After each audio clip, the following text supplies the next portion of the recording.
Does your marriage feel like it's in shambles and beyond repair? If your answer is yes, then this interview is for you. Joining me now is Trevor and Lynn Compton, a couple who has a story of their marriage being restored that will inspire you. Well, they join me now for 100 Huntley Street on the road in Newfoundland and Labrador. Welcome, Trevor and Lynn. Thank you. Thank you. So you've been married for 35 years. That's so beautiful. Trevor, Lynn, how did you guys meet? I saw Lynn in church the first time I ever saw her. I knew then, but she played hard to catch for almost a year. But eventually we did date, and I remember the first night we went out, she had on a pair of blue jeans, white sneakers, and a yellow sweater. I'd never forget it. You don't forget that. And Lynn, what did you think of Trevor on that first date? I felt that we were two good friends because we met like in CAs, Christ Ambassadors. It's a youth group. But I felt like we were too good of friends to date. So I kind of was like, and I knew in my heart that he was the one. I just didn't want to settle down yet. Trevor, what were the first 25 years of your marriage like? The first 25 years was good. Right up till, I'm going to say maybe year 20 was probably. And I started getting involved in other things outside of my home.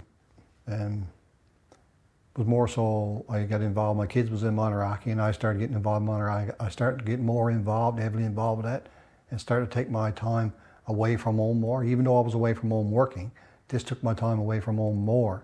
And even when I was home, I was either on the phone, on the computer, and doing things that was drawing me away from, not only from Lynn, but from my family. And Lynn, you get to this stage kind of around this time. Yeah. Where you experience a very devastating loss in your life. And that begins to cause a shift even more in your marriage. Tell me a little more about that. Trevor was away for most of the younger years. So he's construction worker. My kids were small. Ryan was 3 months old and Renee was 6 months old when I went back to work. So I left them with my mom. So she was my everything because he was away. And when, so she did this for years. And then when the kids were 8 and 11, she got cancer and went through that for a couple of years and then passed away. I felt, my whole world came crashing down because she was my best friend, my babysitter. She cooked, she cleaned. Yeah. And so becoming pretty depressive in a way. So I felt like I didn't even know what was happening, and it was grief. I wasn't a mother, I wasn't being a wife. I had no desire, energy to do anything. I didn't want to cook, I didn't want to work. I just missed. I was so overwhelmed with grief, I couldn't see past my grief. And I couldn't see Trevor's grief because Mom was kind of a mother to him because they were so close. So I was wallowing in mine, neglecting him, and he was dying inside really like I was. And I didn't recognize that. And Trevor, in your own grief and in this own disconnection you're feeling, you slip into making a decision that ends up being really devastating to your family. Do you feel comfortable sharing a bit about what happened there? I was out of town working, and I met up with this person that, I had known previously, but we just got into talking and out for a drive, and one thing led to another, and next thing I knew I was into an affair. But Lynn, you find out about this affair. What goes through you? What happens inside of you when you find this out? It's not something that I ever thought would ever happen to me. So when you hear that news, I remember standing and my legs just started to crumble. Like people, I tried to regain my composure. My heart started beating really fast, and like this loud in your ear that you can hear your heart beat in your ear, and you hear those words that, no, I say woman, but any person ever wants to hear. And when you hear that, you're in shock. And Trevor, as Lynn finds this out and you come back, you know, together, or you reconnect, whether it's on the phone or in person, you start to see the pain she's in and what's happening in your family life. What's going on for you at that point?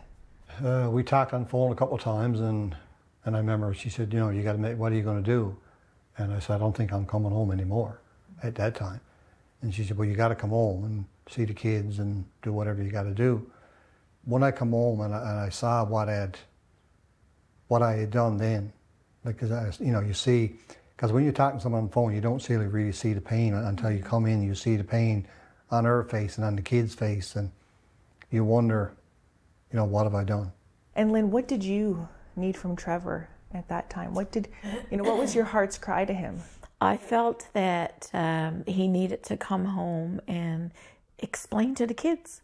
It's like I wanted a reason, because the first thing I did was blame myself. And I felt like, okay, well, I'm not a good wife, or I must be really hard to live with, or why? But I wanted him to explain to the kids why you are leaving your family. Is there something so that you would leave your family? So at the time, I felt... Yeah, you wanted answers, you know, maybe fix this.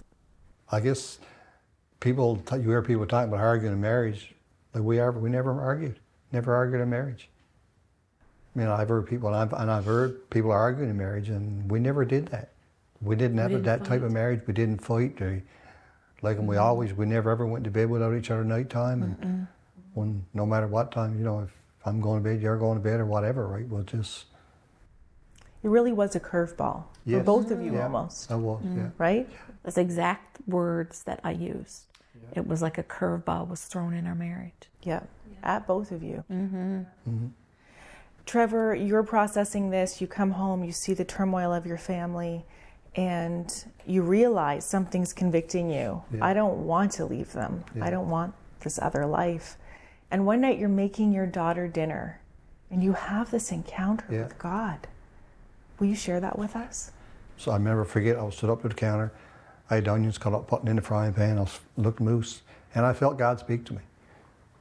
And they said, you need to go in and get on your knees to start praying. And when I went in and fell on my face before God and started to cry out to God, I felt that rush of the Holy Spirit come back in, and was almost instantaneous. I started that language again. And that's, like, I knew then that, okay, God, this is you. This is you. You've showed up. Yeah. But if you're going to show up, I need you to do something. I need my marriage repaired, restored. And at that time, I made a promise to God at that time. If you would restore my marriage, whatever you would ask me to do or where you'd ask me to go, I would do it. Lynn, in the whole process of Trevor connecting to God in a new way, you had a lot of prayers to God. And at one point, God did the exact same kind of miracle. It looked very different, but an intervention in your heart. Can you tell us what happened? My dad was a praying. He prayed about everything, almost about we ate. He was very, very close to God. And I knew that he had been in prayer. So I was very specific in asking God for certain things that would clarify or give me a sign or give me peace maybe, right, in my decision. So when he shared what the Holy Spirit had, revealed to him, then that was exactly what I had kind of asked for. And when that happened, the confusion left. Then my heart started to soften. And then I really, really saw a huge change in Trevor. Like, I watched it, we still weren't together, but I watched it daily. And I saw him draw closer to God. Trevor, why do you think God intervened in your marriage? I think God had a work for us to do. And it was because of what he had designed for us as a couple, because we were involved in couples ministry right from our second year of marriage, planning stuff for couples and that. And I think there was such an attack to split us up that And God wanted us back together because He had a work for us to do. And through this whole ordeal, it can show what God can do if we allow Him.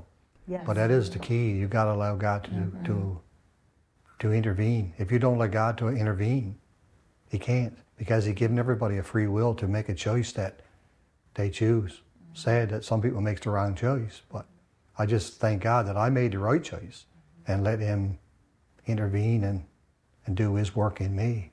So today, you guys actually are very active in marriage ministry. You've celebrated 35 years married, and you are now coaching and counseling individuals and couples on their journey in ministry settings so that families will stay strong and draw closer to God. Can I ask each of you to share to someone watching right now who's saying, my marriage is in shambles and I don't know if there's hope for me? What would you say to them to encourage them right now? I said, you pray, get into the Word, and worship music. And we made some changes. We don't have no secrets, no hiding. We got boundaries that we put in place for each other. We know the limitations, and I think you've got to have that as married couples. I look back so many times because we have a beautiful family. We have 2 kids, their spouses. We have 3 grandbabies. We just had a new one just 6 weeks ago. So it's worth the struggle. The ripple effect of us separating is devastating. It not only affects us, it affects our children, our grandchildren, our parents, our friends, life. So it's worth the struggle and put your heart, soul, and mind into letting God restore what you have. And so I'm so thankful for you guys sharing your story, because I know that it will bring encouragement and strength to people watching who are fighting for their marriage, and to know there can be victory when we let God in and we let the Holy Spirit lead through to restoration. Trevor and Lynn, you have blessed my heart so much today, and I know you're such a blessing to our viewers. Thank you for being with us today. Thank you very much. Thanks.